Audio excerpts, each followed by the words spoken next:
विद्या शिक्षण प्रसारक मंडळ चुनाळा संचलित प्रियदर्शनी विद्यालय रामपूर आर्वी येथे विद्यार्थ्यांमध्ये लोकशाही मूल्य रुजवण्यासाठी आणि निवडणूक प्रक्रियेची प्रत्यक्ष माहिती मिळावी या उद्देशाने मतपत्रिकेद्वारे शालेय मंत्रिमंडळाची निवड करण्यात आली। या उपक्रमात प्रत्यक्ष निवडणुकीप्रमाणे सर्व प्रक्रिया राबविण्यात आली। विद्यार्थ्यांकडून नामनिर्देशन पत्रे स्वीकारण्यात आली। शाळेच्या UDIS पोर्टलवरील विद्यार्थी यादीनुसार मतदार यादी तयार करण्यात आली। त्यानंतर नियमानुसार मतपत्रिका छापून मतदानासाठी स्वतंत्र मतदान कक्ष उभारण्यात आले। तहसील कार्यालयाकडून उपलब्ध करून देण्यात आलेल्या निवडणूक साहित्याच्या सहाय्याने मतपेटी, शिक्के व इतर साहित्याची व्यवस्था करण्यात आली। विद्यार्थ्यांनी उत्स्फूर्तपणे मतदानाचा हक्क बजावला। मतदानानंतर पारदर्शक पद्धतीने मतमोजणी करण्यात आली। निकाल जाहीर झाल्यानंतर विजयी उमेदवारांचा शपथविधी सोहळा पार पडला आणि नव्या शालेय मंत्रिमंडळाची स्थापना करण्यात आली।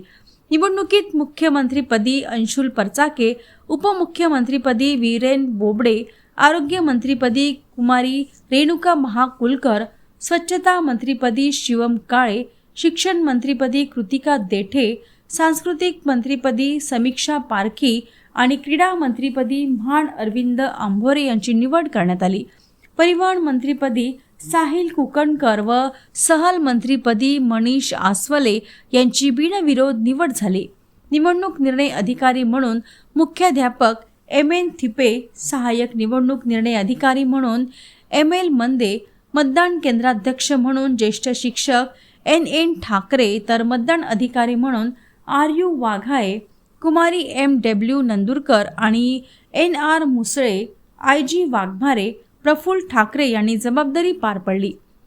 शपथविधीनंतर शाळेचे मुख्याध्यापक, शिक्षक व शिक्षकेतर कर्मचाऱ्यांच्या उपस्थितीत नव्या मंत्रिमंडळाचा सत्कार करण्यात आला। या उपक्रमामुळे विद्यार्थ्यांना लोकशाही, मतदानाचे महत्त्व आणि निवडणूक प्रक्रियेचे प्रत्यक्ष ज्ञान मिळाल्याने सर्व स्तरांतून या उपक्रमाचे कौतुक करण्यात आले।